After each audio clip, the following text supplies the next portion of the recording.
Salam sejahtera dan selamat datang ke Driven by Passion Motorsport. Hari ini tumpuan dunia Formula 1 terarah ke litar Hungaroring, Hungary. Selepas beberapa perlumbaan yang penuh cabaran, Ferrari akhirnya menunjukkan petanda yang sangat positif. Charles Leclerc bukan sahaja tampil pantas, malah berjaya menguasai sesi latihan pertama sebelum Ferrari menamatkan hari Jumaat dengan prestasi yang cukup meyakinkan.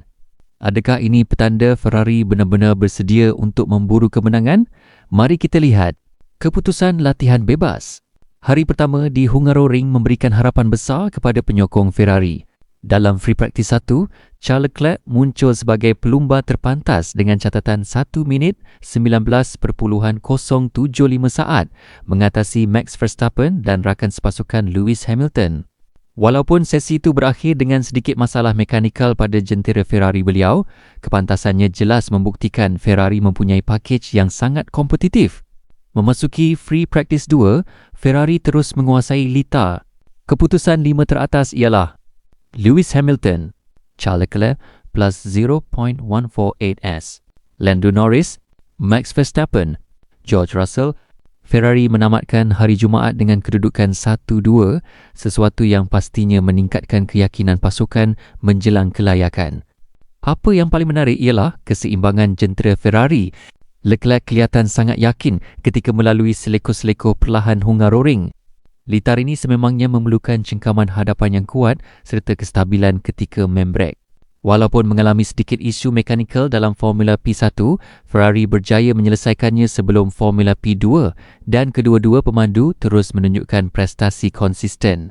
Persoalan utama sekarang, mampukah Charles Leclerc meraih pole position? Melihat kepada data latihan, Ferrari mempunyai kelajuan satu pusingan yang sangat baik. Pengurusan tayar kelihatan lebih konsisten berbanding beberapa perlumbaan lalu. Hungaroring terkenal sebagai litar yang sukar untuk memotong, jadi kedudukan permulaan amat penting. Namun cabaran sebenar masih datang daripada McLaren, Red Bull dan Mercedes yang dijangka menyimpan sedikit prestasi untuk sesi kelayakan. Pada pandangan kami, ini mungkin antara hujung minggu terbaik Ferrari musim ini. Charles Leclerc nampak sangat selesa dengan kereta, tenang ketika melakukan simulasi perlumbaan dan semakin serasi dengan karakter SF26 di Hungaroring. Jika Ferrari mampu mengekalkan prestasi ini dalam sesi kelayakan, peluang Leclerc untuk bermula di barisan hadapan sangat cerah. Adakah Hungary bakal menjadi titik kebangkitan Charles Leclerc dan Ferrari? Atau adakah McLaren, Mercedes atau Max Verstappen akan bangkit ketika sesi kelayakan dan perlumbaan sebenar? Kongsikan ramalan anda di ruangan komen. Jika anda sukakan analisis Formula 1 seperti ini, jangan lupa tekan like, subscribe dan aktifkan loceng notifikasi. Saya jumpa anda dalam video seterusnya hanya di Driven by Passion Motorsport. Oh, hi.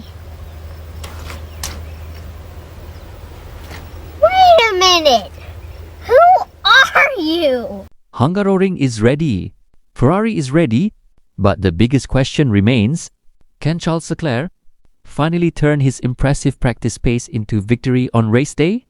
Sebagai penyokong sukan permotoran, kita semua berharap dapat menyaksikan pertarungan hebat antara Ferrari, McLaren, Red Bull dan Mercedes hujung minggu ini. The battle is far from over and the best is yet to come.